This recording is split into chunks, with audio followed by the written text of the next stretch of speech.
सच बात यह है कि नरेंद्र मोदी के आने से, उनके प्रधानमंत्री बनने से हिंदुओं का स्वाभिमान जागा है। और हिंदुओं का जो स्वाभिमान जागा है ये कोई छोटी बात नहीं है। हम तो सच बात यह है, हमने सार्वजनिक रूप से कई बार ये बात कही है कि हम एंटी मोदी नहीं हैं, बल्कि मोदी के प्रशंसक हैं। और इसलिए प्रशंसक हैं क्योंकि इतना हिम्मती और हिंदुओं के पक्ष में दृढ़ता के साथ खड़ा रहने वाला कौन सा दूसरा प्रधानमंत्री अभी तक आज़ाद भारत में हुआ है, बताओ ना। अच्छे अच्छे प्रधानमंत्री हो गए, हम किसी की आलोचना नहीं कर रहे हैं, उन सब की अपनी अपनी विशेषताएं थी, लेकिन हिंदू भावना को समर्थन देने वाला, हिंदू स्वाभिमान को, हिंदू के आत्मबल को बढ़ाने वाला ये तो पहला ही प्रधानमंत्री है ना। और हम एक हिंदू होने के नाते एंटी कैसी बात करते हैं। आप लोगों को तो केवल यही धुन है, एक ही एजेंडा आप लोगों ने बना लिया है मीडिया ने कि बस एंटी मोदी सिद्ध कर दो।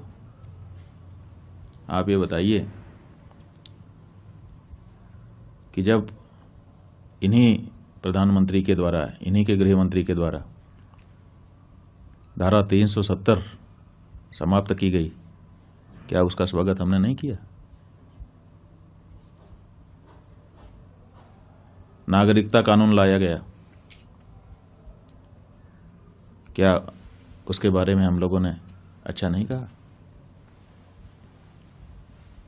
समान नागरिक संहिता की जब बात की जाती है तो अपनी जो हमारी धार्मिक चिंताएं हैं उनको व्यक्त करते हुए क्या हम उसका स्वागत नहीं करते हैं? प्रधानमंत्री जी ने स्वच्छता का अभियान देश में चलाया, क्या हम लोगों ने उसमें कोई बाधा डाली?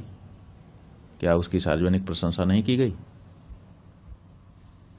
श्री राम जन्मभूमि के निर्णय के आने के बाद किस तरह से लॉ एंड ऑर्डर को पूरे देश में मेंटेन किया गया, किसी प्रकार का कोई दंगा फसाद नहीं होने दिया गया, इतने बड़े निर्णय के आने के बाद भी ये जो उनका प्रशासन के संचालन का कौशल था, क्या इसके बारे में हम लोगों ने सार्वजनिक रूप से प्रशंसा नहीं की? जो हिंदू होने के नाते हिंदू भावना को जब बल मिलता है तो स्वाभाविक रूप से प्रसन्नता होती है, और ये काम नरेंद्र मोदी जी कर रहे हैं।